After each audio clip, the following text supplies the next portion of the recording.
దేవుని స్తోత్రం. మీ అందరికి వందనాలు.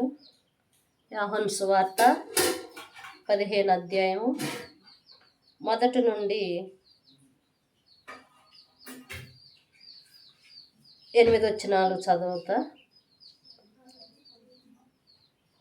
నేను నిజమైన ద్రాక్షావల్లిని, నా తండ్రి వ్యవసాయకుడు.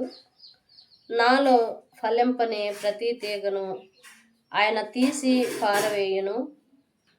ఫలించు ప్రతి తీగ మరి ఎక్కువగా ఫలింపవలెనని దానిలోని పనికిరాని తీగలను తీసివేయను.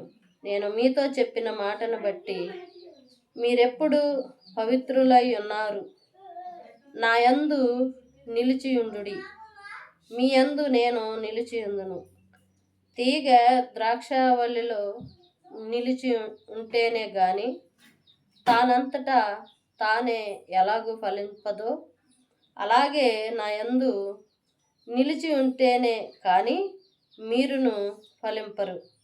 ద్రాక్షావల్లిని నేను, తీగల మీరు. ఎవడు నా యందు నిలిచి ఉన్నాడో, నేను ఎవని యందు నిలిచి ఉందునో వాడు బహుగా ఫలించును. నాకు వేరుగా ఉండి మీరేమీయూ చేయలేరు. ఎవడైనను నా యందు నిలిచి ఉండని ఎడల వాడు తీగ వలె బయట పారవేయబడి వెండిపోవును. మనుషులు అట్టి వాటిని పోగు చేసి అగ్నిలో పారవేతురు, అవి కాలిపోవును.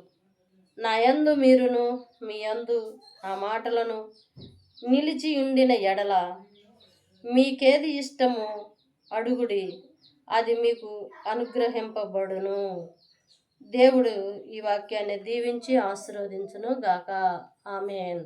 అందరికీ వందనాలు.